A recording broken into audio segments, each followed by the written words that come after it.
Ikhwati fillah yarhakumullah, di antara sifat jin yang berikutnya, selain dia bisa merubah dirinya menjadi hewan, manusia, dan kemarin-kemarin sudah kita bahas di pertemuan yang lalu, sifat berikutnya adalah bahwasanya jin itu menikah dan memiliki keturunan. Jin itu mereka menikah, bisa menikah dan memiliki keturunan. Berdasarkan apa yang telah Allah Subhanahu wa taala firmankan di dalam Al-Qur'anul Karim, afatattakhidunahu wa dzurriyyatahu awliya min duni wa hum lakum adu. Apakah kalian menjadikan mereka sebagai pelindung bangsa jin? Apakah kalian menjadikan mereka sebagai pelindung untuk kalian dari kalangan bangsa jin selain aku, selain Allah Subhanahu wa taala, padahal mereka adalah musuh yang nyata bagi kalian. Kemudian dalil yang berikutnya pula apa yang ada di dalam surah Al-Jin ketika Allah Subhanahu wa taala berfirman, wa annahu kana rijalun minal insi ya'uduna birijalin minal jinni fazaduhum rahaqa, bahwasanya di sana ada orang-orang dari kalangan manusia, laki-laki dari kalangan manusia meminta perlindungan kepada beberapa laki-laki dari kalangan bangsa jin. Jin itu adalah apa yang ketika mereka lakukan mengiyakan, menyetujui apa yang dilakukan oleh manusia, permintaan perlindungan dan yang seterusnya, maka jin tersebut kalau mereka menuruti apa yang diminta oleh manusia, fazaduhum rahaqa, mereka akan menambah lagi dosa dan kesalahan yang ada di sisi mereka. Mereka akan bertambah hina lagi di hadapan Allah Subhanahu wa taala.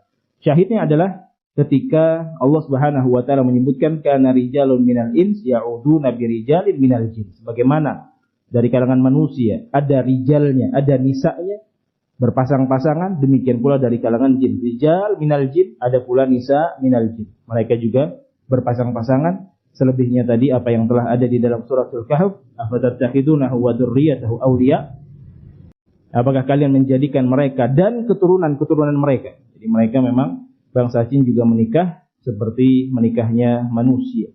Bangsa jin juga memiliki keturunan sebagaimana manusia memiliki keturunan. Ikhwati fillah yarhakumullah, kemudian sifat yang berikutnya pula yang ada di sisi bangsa jin adalah mereka mukallafun. Mereka orang-orang yang mendapatkan beban taklif, wajib bagi mereka untuk melaksanakan ketaatan kepada Allah Subhanahu wa taala. Oleh karenanya diambil kesimpulan oleh para ulama kita, ketika jin itu sudah mulai mengganggu manusia, artinya dia sudah melawan apa yang telah diperintahkan oleh Allah Subhanahu wa taala kepada mereka. Jadi mudah sebenarnya untuk kita menggertak mereka, menyentak mereka, menyadarkan mereka, menasihati mereka, jangan ganggu kami. Kami alam yang berbeda denganmu. Sampaikan. Mereka akan memahami apa yang kita sampaikan. Jangan was-was. Jangan-jangan dia nggak paham. Jangan. Sampaikan apa yang kita mampu untuk menyampaikan kepadanya dengan bahasa apapun yang paling mudah untuk kita. Sampaikan. Engkau juga diberikan beban syariat perintah, wahai jin, untuk bertakwa kepada Allah Subhanahu wa taala. Kenapa engkau ganggu istriku misalkan? Kenapa engkau ganggu anakku? Terus suruh keluar dia dari tubuh seorang yang dirasukinya. Maka dalil yang telah kita ketahui, wa ma khalaqtul jinna wal insa illa liya'budun, menjadi dasar akan kesimpulan ini. Tidaklah aku menciptakan jin dan aku menciptakan manusia kecuali hanya untuk beribadah. Jadi mereka juga beribadah. Tapi ada yang nakal-nakal, ada yang mucil, ada yang kalau bahasa dahulu orang tua kepala batu. Jadi mereka ini orang-orang yang bisa mendapatkan nasihat, bahkan harus mungkin dimarahi agar mereka bisa tidak mengganggu manusia. Ya ma'syaral jin wal ins alam ya'tikum rusulun minkum. Demikian pula dalil yang menunjukkan mereka mukallaf.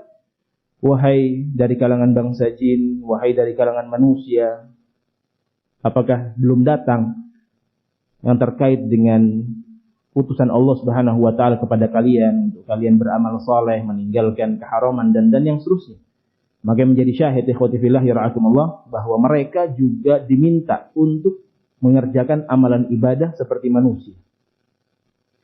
Kemudian sifat berikutnya yang ada dari kalangan bangsa jin adalah mereka memiliki keahlian yang memang diberikan oleh Allah Subhanahu wa taala dengan bergerak dengan pergerakan yang sangat cepat.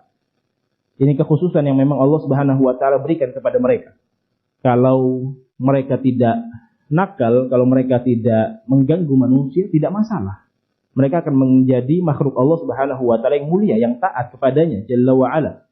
Tapi ada di antara mereka karena sifat-sifat iblis yang kita sebutkan kemarin ada di sebahagian besar dari mereka. Akhirnya kemampuan inilah yang disalahgunakan.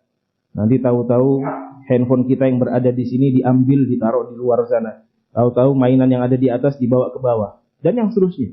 Atau mungkin dibawa keluar.